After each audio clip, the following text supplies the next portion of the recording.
Adik kakak, hari ni kita nak set up home VPN menggunakan Open VPN. Okey, langkah yang pertama, kita perlu buka kita punya router.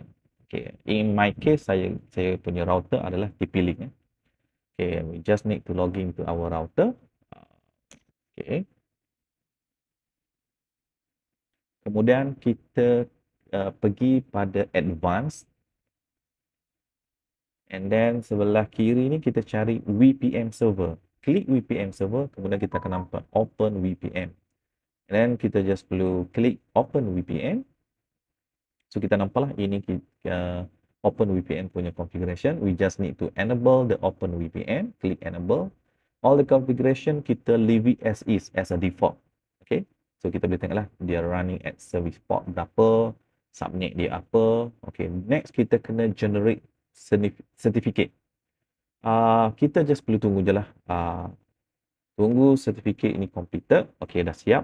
Kemudian kita boleh tengok the status here. Bagi tahu success. Maknanya certificate dah ada. Okay.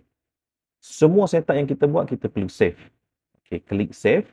Kemudian, everything has been saved lah. The next step ialah kita perlu download the config file. This config file kita akan guna untuk client later. Untuk client connect kepada kita punya Open VPN server. Okay. So, ini file .ovpn. Okay, daripada handphone, untuk connect pada VPN server, kita perlu download Open VPN Connect. Okay.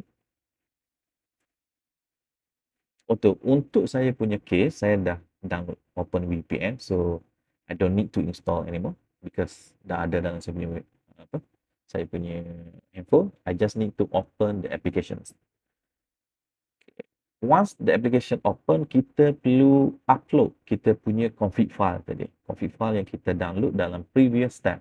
Okay, ini kita punya config file openvpn config.ovpn.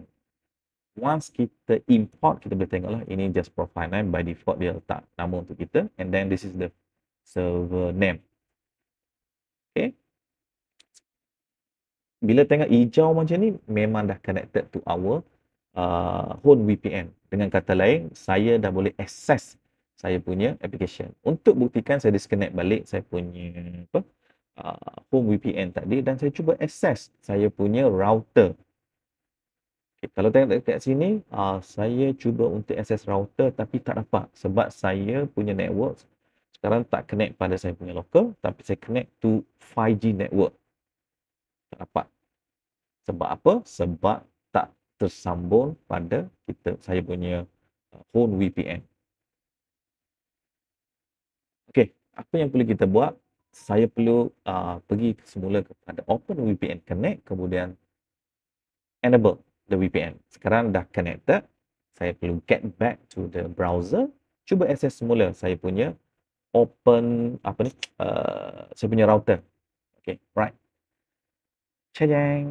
Kemudian saya dah boleh access router daripada saya punya handphone, which is saya connect to 5G isolated network daripada saya punya local area network. Sekarang ni saya dah boleh access any application running on my local area network. Sebagai contoh, saya access saya punya Zigbee to MQTT.